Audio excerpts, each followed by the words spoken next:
earlier we were discussing the difficulty of Japanese. And I'm going to differ from some of our presenters, from some of the voices earlier, and I'm going to say, yeah, Japanese is hard. The United States government thinks it's one of the harder languages to learn in the world for native English speakers. It classifies language learning difficulty into 3 categories. There are category 1 languages that are primarily Romance languages. So for native English speakers, category 1 languages are the easiest languages to learn. French, Spanish, Italian, Portuguese. Category 2 languages are a little more difficult to learn. Hungarian, Croatian, maybe Hindi. Category 3 languages are really hard for native English speakers to learn, according to the US government. Mandarin, Arabic. Right? But then we've got category 3 asterisk language. That's where Japanese is. So if you're studying Japanese, you're studying the language that the US government says is the most difficult for a native English speaker to learn. But so what? So it's hard. Obviously it's not impossible. We've got people here in the room that are doing this, using this language professionally. So what if it's hard? Why are you doing it?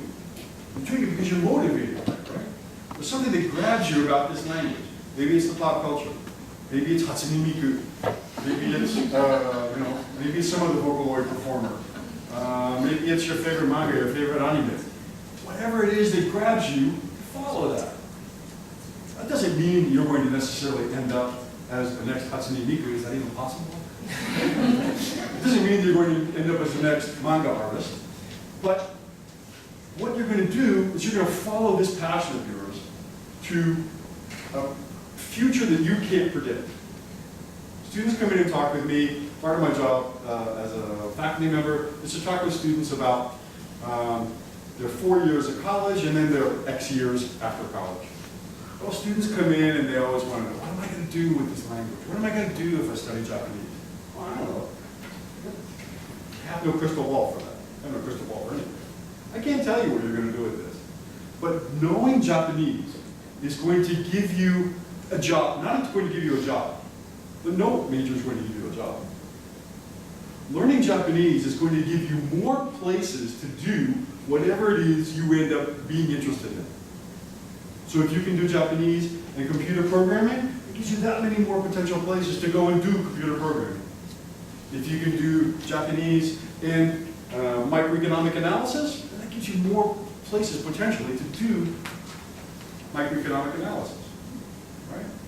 So I can't guarantee you that even if you go to OHU, which has an excellent Japanese language pedagogy program, that you're going to end up after your 4 years and 5 years of Japanese language study and your year abroad. I can't guarantee you that you're going to have a job, but you are going to have skills. You're going to have a set of skills that many people will not have, will never have. And you've acquired them young enough. You can still use those skills to influence your future. So continue. Yeah, so what? It's hard. Like biochemistry isn't hard. Like computer programming isn't hard. Like microeconomic analysis isn't hard. I couldn't do that. So what if it's hard? Spend the time at it. Work at it. Do it in chunks. Do it in pieces. Right? You've heard advice today here suggesting that you do it a few minutes a day. You can't learn the whole language. I don't know what one of your is. You're not going to learn the whole language. I don't know all of English either. And I've been doing it for 46 years now. 45, I don't think our speaking requirement one. I've been doing it for 45 years now. And I still haven't. Okay, I'm good at it, but I don't know all of it. So one of the big things, I think, is learning to be imperfect. That's really difficult when you're encountering a new culture. Because, especially if you're a perfectionist, you don't want to I didn't want to make mistakes. I hated making mistakes. And I knew I was going to make them. I mean, I watched myself make them sometimes. One time, we had a graduation ceremony coming up. I got my nice black suit on, ready to go. I got my nice clean white shirt. I put on a black tie. And the principal walked by. He looked at me, and then he walked away. And then the English instructor, who was my supervisor, came over to me a few minutes later and said, "You need to go change your tie." Because black ties are what you wear for occasions of mourning. And in order for me to be proper, I should have been wearing a white tie, or at least not a black tie. Right? But I guess I maybe kind of knew that, but I was fighting the system. I was fighting the power. I'm American, you can't tell me what to do. Well, yeah, you can. Actually, it's not. So, being different is part of being in Japan. And encountering these differences can sometimes be painful. It can sometimes be frustrating. You know, when I came back, people used to ask me, what was it like being in Japan? How do you answer that question? So I used to tell them, I probably still tell them, it was just like being in Ohio, only more so. Well, the highs were higher and the lows were a lot lower. Right? So every victory I had was real victory. The first night I made it home from the train, by train after being out with friends, that was a real victory. I remember celebrating on the way back from there. I was like, all right, I made it to my stop, now I know how to get home. Yeah, right? And similarly, when, at the other end of the spectrum, when I went to the post office to make a deposit one day, I filled out, this is in the 90s before there was an interweb, so we didn't do this thing called online banking. But we did have ATM cards. That was not, we did have ATM cards. So but I filled out my form wrong. That crushed me. So I crumpled up my form. I didn't run. I threw it away. Went to the 7-Eleven next door. Bought some chocolate to self-medicate. So you know, so I made a mistake. So what? Keep studying Japanese. It's going to take you somewhere fascinating.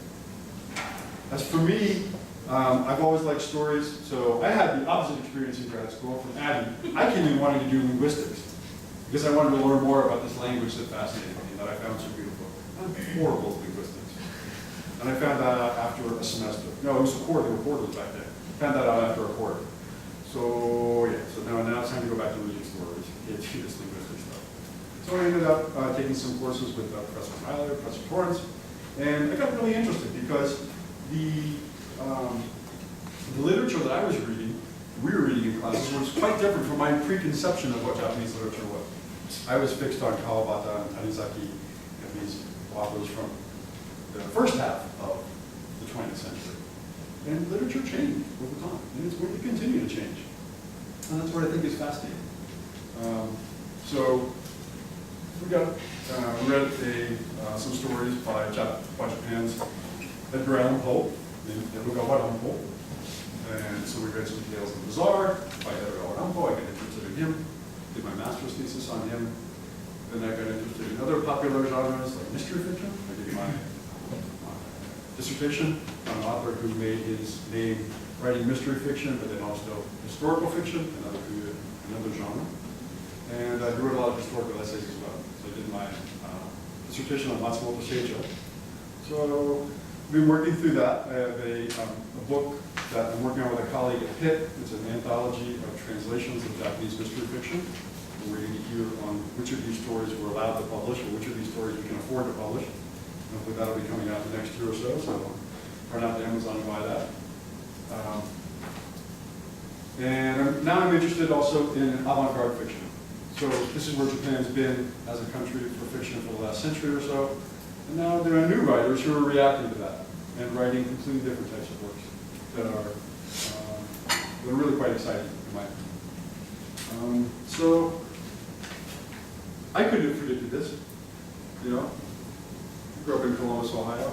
Nobody in my family, I don't think anybody in my family has ever been abroad. I think I'm not only the first person in my family to finish college in 4 years, but to go abroad. And here I am, and sometimes when I'm either really frustrated or having a really good day, I catch myself sitting in Panera reading short stories in Japanese, and I think, you know, if I do nothing else with my life, I can do this. This is a skill I have. And I don't think anybody that I grew up with can do that, so yeah, I'll take that as a skill. And I get to work with students. I love working with students in literature classes and in language classes. I teach language from first year all the way up to fourth year. I love working with students and watching students start at zero and grow. I can't teach you. but I can give you a situation in which you can learn. I can motivate you to educate yourself. When I create that situation, I love to stand back and watch students converse, and then I give them feedback. Maybe you can change this, or how about this? Or maybe you should say it this way. But really what's happening is that I get to sit around and watch students grow. I get to watch students interpret literature at me. I throw out questions, they give me their responses. I throw out a suggestion, they come up with a better suggestion. It's the greatest job in the world. And I get to do it for the next 2 decades. So I feel pretty lucky. It's not for everybody. As Abby suggested, don't think that we're all up here telling you you've only succeeded if you've become a college professor. That's not the case at all. Not the case at all. My objective was to stay in Japan. I think it was Elizabeth in the last panel who said that she would tell you to stay in Japan forever. It's going to never come home. So when I came back after 3.5 years, I looked at myself as if I failed. But Japan was really a hard place for me to live. I don't know if it's because I grew up as an only child. I don't know if it's because I ended up going over there with grandiose expectations of what my responsibilities would be as a 22-year-old straight out of college. It was a tough place for me to live. And so when I came back, I looked at myself and said, every now and again I still try to struggle with that. I wish my Japanese were better. I wish I could speak good. I wish I could get better listening comprehension. I wish I could read more. I wish I could do classical literature. I can't. But there are a lot of things I can do. And so I'm trying to focus on that.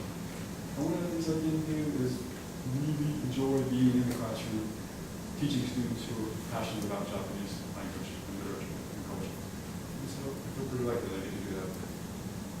Look forward to having more conversations with you all. Thanks a lot.